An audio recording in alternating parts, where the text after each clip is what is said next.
Channel में आपका स्वागत है। पिछली वीडियो में हमने देखा था कि इनकम टैक्स के सेव करने के लिए कौन से 10 तरीके हैं। अभी इस वीडियो में हम देखेंगे अंडर एटीसी के तहत आप इनकम टैक्स कैसे सेव कर सकते हो। अगर आपको मेरा कंटेंट अच्छा लगता है तो please subscribe me on my YouTube channel the world economy. Now दोस्तों, हर एक को एक दिन रिटायरमेंट आती है, तो retirement is the next exit.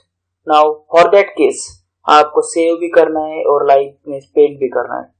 तो जो आप सेव करना है, जो आप टैक्स बचाना है, वो कौन कौन से सेविंग के माध्यम से करना है, वो हम देखते हैं। Tax benefits under section 80C। Okay, इन उसमें सबसे पहले आता है पब्लिक प्रोविडेंट फंड, PPF। वो क्या होता है दोस्तों?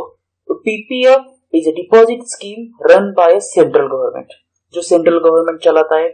उसमें आप minimum 500 rupees per year investment कर सकते हैं और मैक्सिमम 1.5 लाख रुपीज इन्वेस्टमेंट कर सकते हैं। तो आपको मैक्सिमम 1.5 लाख का टैक्स बेनिफिट हो सकता है।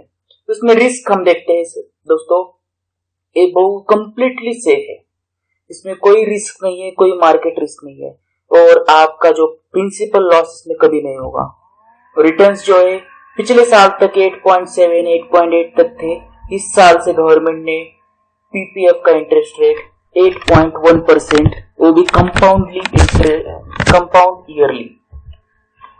अभी टैक्स जो भी आपको इस पे इंटरेस्ट मिलेगा पीपीएफ में, वो टैक्स फ्री है, उस पे कोई टीडीएस भी नहीं कटता है दोस्तों। और लिक्विडिटी, इसमें पीपीएफ में आपको 6 साल तक कोई पैसे नहीं निकाल सकते। उसके बाद आपको पार्शियल अमाउंट विड्रॉल कर सकते हो, उसके लिए कुछ कंडीशंस रखी होती है और आप तो उस अकाउंट को 15 साल तक क्लोज नहीं कर सकते हो। तो ये सब चीजें पीपीएफ के तहत आती है दोस्तों। उसमें हम दूसरा ऑप्शन देखते हैं, वो है इक्विटी लिंक्ड सेविंग स्कीम, जिसका उसको आप ELSS म्यूचुअल फंड के नाम से भी जाना जाता है। उसमें क्या होता है दोस्तों? ELSS is diversified mutual fund. Okay, उसमें आप कम से कम 1000 रुपए पर ईयर मिनिमम इन्वेस्टमेंट कर सकते हो और मैक्सिमम इन्वेस्टमेंट का कोई लिमिट नहीं है, लेकिन आपको टैक्स एग्जम्पशन 1.5 लाख तक ही मिलेगा दोस्तों। अभी रिस्क के बारे में, this is market risk, there is market risk involve. Okay, क्योंकि ये म्यूचुअल फंड के डाइवर्सिफाइड म्यूचुअल फंड है, तो इसमें मार्केट रिस्क तो इन्वॉल्व होती है और there is a probability of principal loss. आपका लॉस भी कभी हो सकता है, प्रॉफिट भी आपको मिल सकता है। तो प्रॉफिट होता है तो एवरेज जो लास्ट 5 ईयर का म्यूचुअल फंड है ऑल ओवर ELS इंडस्ट्री, उनको 14% का एवरेज इंटरेस्ट रिटर्न्स मिले हैं। तो अगेन वो जो रिटर्न्स है आपके वेरिएबल है, हर एक म्यूचुअल फंड का, हर एक ELS का अलग है। और इसमें टैक्स आपका जो है वो इंटरेस्ट जो है उसको टैक्स फ्री है और टीडीएस भी आपका इस पे कटता नहीं है। लिक्विडिटी दोस्तों, हमने देखा था कि पीपीएफ में आप 15 साल तक पैसे नहीं निकाल सकते पूरे, और लेकिन इसमें जो लॉकिंग पीरियड है बहुत कम है, तो लिक्विडिटी बहुत ज्यादा है।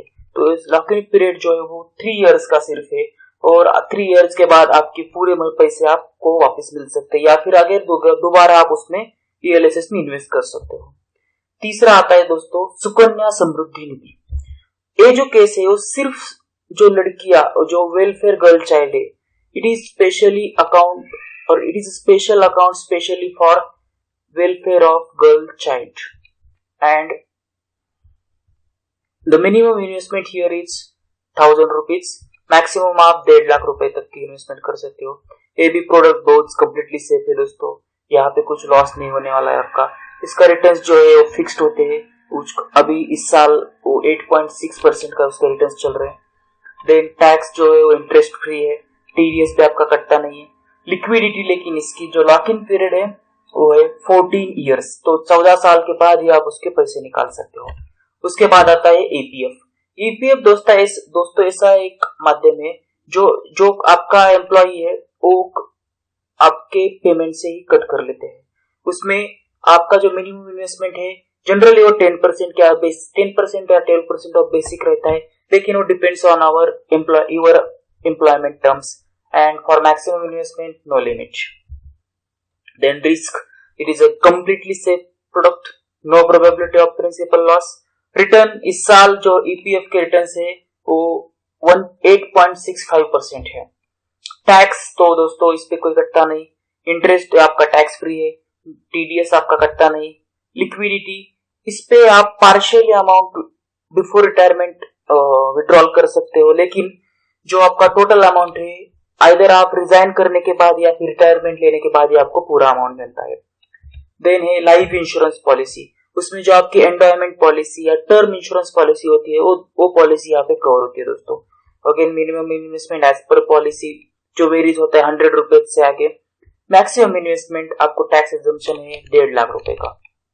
रिस्क, ये भी प्रोडक्ट बहुत सेफ है, कोई कैपिटल लॉस नहीं होता है, लेकिन इसकी रिटर्न्स जो है दोस्तों डिपेंड्स ऑन मार्केट रेट। जो मार्केट चेंज होता है उसके हिसाब से उसके रेट रिटर्न्स चेंज होते हैं। उस पर टैक्स नहीं लगता है, इंटरेस्ट भी उसका टैक्स फ्री होता है और टीडीएस भी आपका कटता नहीं। उसके बाद है नेशनल सेविंग स्कीम। ये जो नेशनल सेविंग स्कीम है it is a government bond having maturity period of 5 years। दोस्तों ये नेशनल सेविंग स्कीम में पहले 2 बॉन्ड्स आते थे, एक 6 year bonds then 2 years bond, 10 year bond. But अभी जो 10 year का बॉन्ड है बंद कर दिया है और एक ही बॉन्ड बाकी है, वो है 5 years गवर्नमेंट बॉन्ड।